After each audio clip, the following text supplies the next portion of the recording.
Hezký nedělní premiérový večer, dámy a pánové.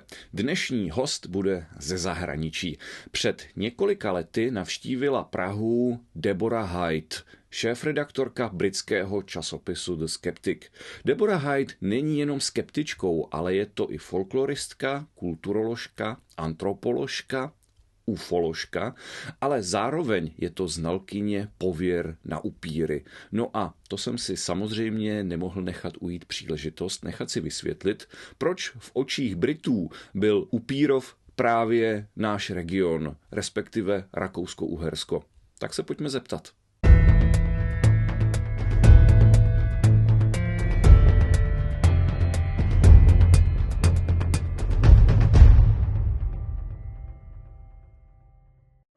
Deborah Hyde je dalším příkladem toho, že skeptikem se člověk nerodí, skeptikem se člověk stává. A velmi často se jim stává člověk původně věřící na paranormální jevy. We start with vampires. Yes. Was there any time you believed in them? No, I believed in ghosts. Most people do, but I think vampires are a very specific time and place. People did believe in them. But you have to really be embedded in that kind of culture to take them seriously. For me, they were always a very thrilling fictional thing. Podle svých slov strávila Deborah Hyde před svým prozřením příliš mnoho času s bláznivými tetičkami. Well, I grew up in a culturally appropriate place to believe in ghosts. So my relatives, my friends, we would all discuss these stories and it seemed completely plausible. And I was very fascinated. It was a sort of a dark fascination. And of course you can feed that fascination with films and books and stories. And as soon as I discovered horror stories, I went on to vampires and werewolves and fairies, and there are loads and loads of these kinds of folkloric creatures from all over the world. And eventually, when you get a bit older and you also start reading history and you also start reading psychology and a bit of anthropology, you realise these things are fascinating. The fascination never goes away, but they're not real. Pojďme ale k upírům. Za jejich slávu můžou koneckonců britští autoři v čele s Bramem Stokerem. Well, Romanian people get really unhappy if you identify Dracula as a vampire because he's a hero. He was a national hero who was fighting the Turks and maintaining the borders of his own country. So really the identification of him with a vampire only really came in the 19th century with literary vampires.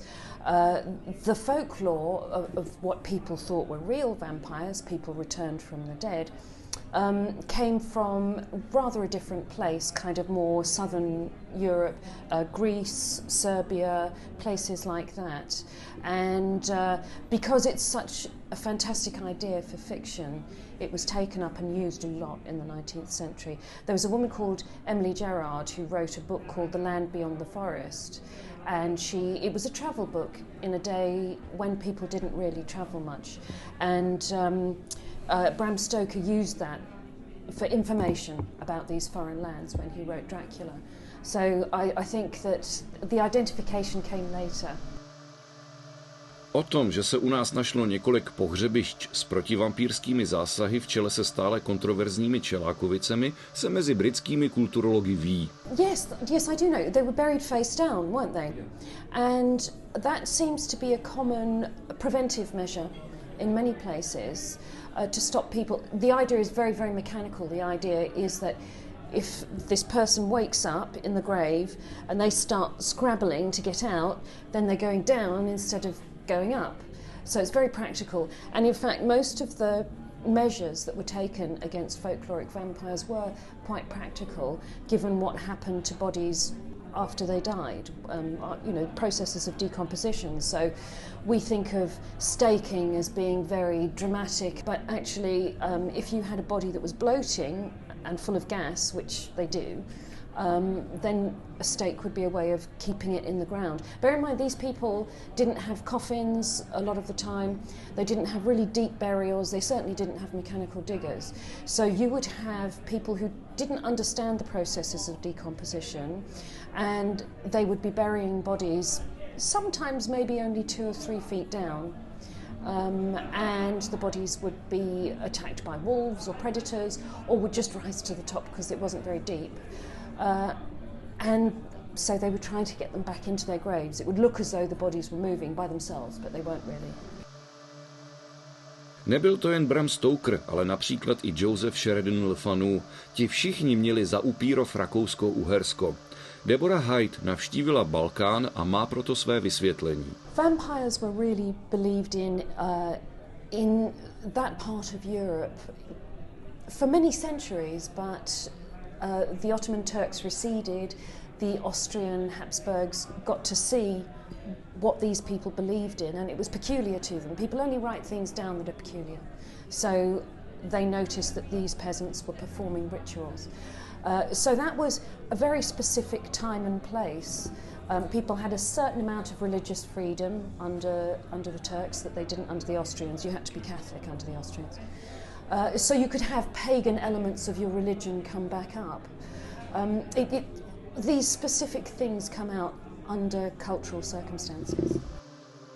Potom ale zůstává otázkou, proč někteří lidé věří na duchy a upíry dodnes. Není to prý jen tmářství.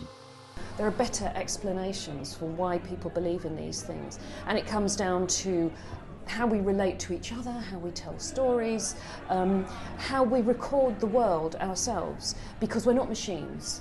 We do the best that we can, but we have a construct of our world, and that can lead to fairly systematic errors. So psychologists have done fairly well at identifying the way that we systematically get things wrong. Historians and anthropologists have done fairly well at telling us about the kind of environments that create specific beliefs. And so I think if you read around the subject a lot, it's hard to believe eventually. Považovat naše předky za pověrčivé hlupáky by podle Deborah Hyde bylo nespravedlivé. I love history, I love psychology, and I think it's nice to look back on history and to realise that our ancestors were perfectly intelligent people. They weren't silly, they were just working with whatever they had. And we can find out whatever we want at the press of a button with our smartphones. We can find out what happens to people after they die, we can find out why there's water noises in pipes that might seem mysterious. We can find out all of these things. They couldn't. So they were working with the very best that they had, and sometimes they came up with something peculiar. Samozřejmě jsem si nemohl odpustit otázku na pohled britského kulturologa na nás, na naši minulost, na naše strašidla. I've been coming to the Czech Republic for many years. I worked here for a while. I first came here in, I think, 2003. And I love it. I think it's an absolutely beautiful place. And the first thing that struck me in Prague was that they had so many witches for sale. And I thought, why all the witches? And it was because Bohemia had a reputation for being a very free-thinking place. It was very radical. People could have ideas during the Reformation that they wouldn't be allowed to have at other times. A lot of it during the 1500s was to do with Rudolf II, who was a very liberal, intelligent, interested, engaged man. So even though at various times the Czech Republic has been under quite authoritarian governments, there has been this independent streak of thought. Dr. John Dee, who was a very famous polymath, English polymath, during the Elizabethan times, spent time here because this was a place where you could get unusual education, there was unusual ideas, it was intellectual freedom. So I think the Czech Republic and Prague in particular is a seat of intellectual independence and interest. Tedy když se řekne Praha a vzdělanost, Britovi se vybaví John Dee a dvůr Rudolfa II. Můžeme na to být hrdí, anebo také zklamaní, že po delších víc než 400 let jsme nic lepšího nepředvedli. For me, mainly the Czech Republic has historically been an era, has been concerned with the transition from magic to science. During that Reformation time, it was incredibly interesting, and those ideas got mixed up. So you had ghosts next to chemistry, and it was a necessary stage to go through to sort out the magic from the science.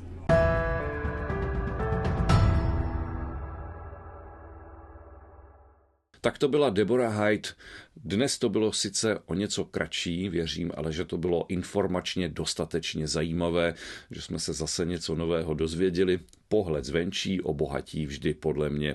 Dámy a pánové, mějte se pěkně, užívejte léto, no a samozřejmě nebuďme píce, no a zase někdy příště nashledanou.